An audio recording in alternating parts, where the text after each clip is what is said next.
چینی وزیر خارجہ یونگ وی کے اعلان کردہ اس اجلاس کے ایجنڈے میں ویسے تو ایران جوہری معاہدہ شامل نہیں، لیکن واشنگٹن ڈی سی میں کچھ ماہرین کا کہنا ہے کہ اس آرگنائزیشن کا رکن نہ ہونے کے باوجود ایرانی صدر روحانی کا دورہ چین یہ دکھاتا ہے کہ مسئلہ کہیں نہ کہیں ضرور زیر بحث آئے گا۔ اس اجلاس میں دہشت گردی، سائبر سیکیورٹی اور علاقائی تعاون بڑھانے کے لیے لاہے عمل پر بات ہوگی، لیکن اس وقت جس طرح امریکہ ایران پر سفارتی اور اقتصادی دباؤ ڈال رہا ہے اور یہ بھی نہیں معلوم کہ یورپ ایران جوہری معاہدہ بچا سکے گا یا نہیں، ایران مشرقی بلاک کے قریب جانا چاہتا ہے تاکہ اپنے اوپر دباؤ کم کر سکے۔ مڈل ایسٹ انسٹیٹیوٹ سے منسلک مبصر احمد ماجد یار کہتے ہیں کہ دوسری جانب چین بھی اپنا اثر و رسوخ بڑھانے کے لیے اس موقع سے فائدہ اٹھانے کی کوشش کرے گا۔ ہم دیکھ رہے ہیں کہ چین نہ صرف جنوبی بلکہ مشرقی وسطی اور شمالی افریقہ میں بھی اپنا اقتصادی، سیاسی اور سفارتی اثر و رسوخ بڑھانے کی کوشش کر رہا ہے۔ یہ اجلاس مشرق وسطی میں جانے کے لیے چین کے لیے ایک آغاز ہو سکتا ہے، کیونکہ چین ایران میں اس خلا کو پر کرنے کی کوشش کرے گا جو امریکی کمپنیوں کے جانے کے بعد پیدا ہوا ہے۔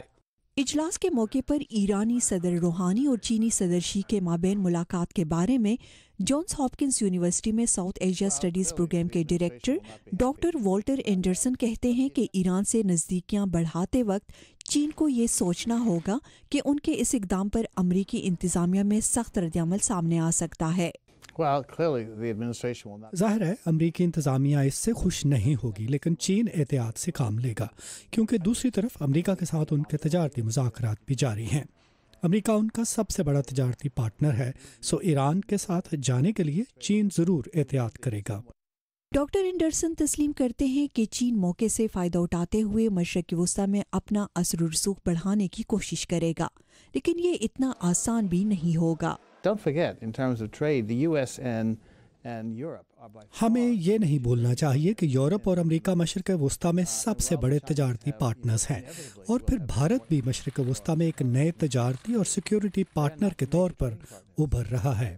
ڈاکٹر اینڈرسن کی رائے میں اس اجلاس کے موقع پر دونوں رہنماؤں کی ملاقات سے زیادہ توقعات وابستہ کرنا خاص طور پر ایسے میں درست نہیں جب چین اپنے ملک میں مسلمان مخالف پالیسیوں پر عمل پیرا ہے اور صدر روحانی ایک قدامت پسند مذہبی حکومت کی رہنمائی کر رہے ہیں۔